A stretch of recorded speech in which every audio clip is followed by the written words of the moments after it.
ഇപ്പോൾ ഈ കളികളിലെ കഥാപാത്രങ്ങളായിട്ടുള്ള മുഴുവൻ ആളുകൾക്കും സർവകലാശാല നിയമവും ചട്ടവും ബാധകമാണ്. അതിനപ്പുറത്തേക്ക് താല്പര്യങ്ങളുടെ ഭാഗമായി ഒരേ സർവകലാശാലയിൽ 2 രജിസ്ട്രാർമാർ, രജിസ്ട്രാർക്ക് കോമ്പൗണ്ടിൽ കയറാൻ വിലക്ക്, അതുപോലെ തന്നെ തടയാൻ സുരക്ഷാ ഉദ്യോഗസ്ഥരോട് പറയുക, അവർ പോയി പണി നോക്കാൻ പറയുക, അവർ തടയാതിരിക്കുക, അങ്ങനെ എന്തെല്ലാം കാര്യങ്ങൾ. ശ്രീ പൊടിപ്പാറ, അതിലേറ്റവും അവസാനം സംഭവിച്ച ഈ സർവകലാശാലയിലെ ഈ ഫയൽ നീക്കം വരെ തടസ്സപ്പെടുന്നു. മോഹൻ കുന്നുമ്മൽ തന്നെ ആ സർവകലാശാലയിൽ ഒരു താൽക്കാലിക VC-യാണ്.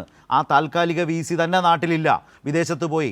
ഇപ്പോൾ വിദ്യാർത്ഥി സംഘടനകൾ പറയുന്നൊരു കാര്യമുണ്ട്, വിദ്യാർത്ഥികളുടേതടക്കം അപേക്ഷകൾ നിരവധിയായി കുന്നുകൂടുന്ന സാഹചര്യം.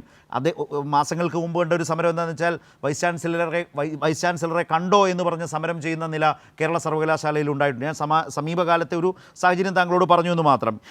ഈ പറഞ്ഞ ഈ ഫയൽ നീക്കത്തിൽ ഇന്ന് വൈകുന്നേരം ഉണ്ടായ സുപ്രധാനമായൊരു വാർത്തയായി നമ്മുടെ മുമ്പിൽ വന്നു. ഇപ്പോൾ രജിസ്ട്രാറായി കോടതിയിൽ ഹർജി കൊടുത്ത് അപ്പോഴത്തേക്ക് സിൻഡിക്കേറ്റ് അദ്ദേഹത്തെ റീഇൻസ്റ്റേറ്റ് ചെയ്തതിനെ തുടർന്ന് കോടതിയുടെ അനുമതിയോടെ അവിടെ ഈ കാര്യങ്ങൾ അവതരിപ്പിച്ച് ആ ഹർജി പിൻവലിച്ച് യൂണിവേഴ്സിറ്റിയിലേക്ക് വന്ന അനിൽകുമാർ ഈ ഫയലുകൾ നോക്കി തുടങ്ങി എന്നുള്ളതാണ്.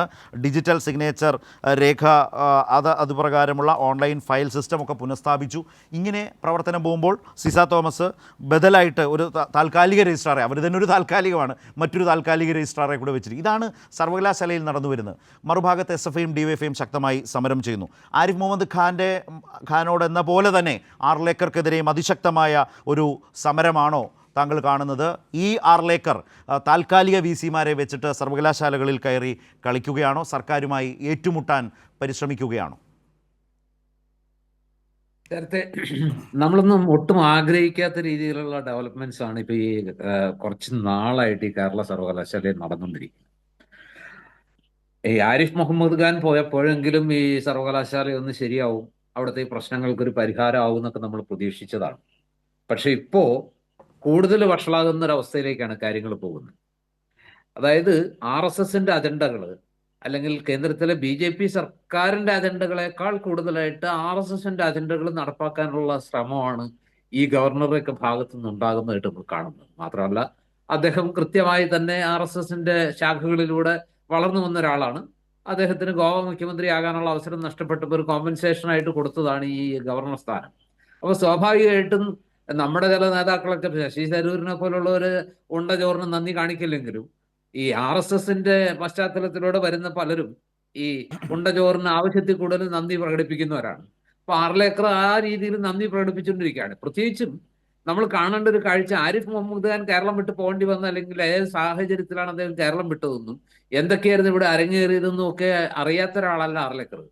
അങ്ങനെയുള്ള കേരളത്തിൽ വന്ന് വീണ്ടും അതിനേക്കാൾ കൂടിയ സ്വഭാവം കാണിച്ചാൽ അതിവിടെ ഓടാൻ പോകുന്നില്ല എന്നുള്ളത് അദ്ദേഹം തിരിച്ചറിയേണ്ടതാണ്. പക്ഷെ അദ്ദേഹം തിരിച്ചറിയുന്നില്ല. മാത്രമല്ല, അതിനിടയിൽ സുപ്രീം കോടതി വിധി വന്നു. തമിഴ്നാട് സർക്കാരിന്റെ അപ്പീലിൽ ഭരണഘടനാ വിധേയമായിട്ടാണ് ഗവർണർ ഭരിക്കേണ്ടത്.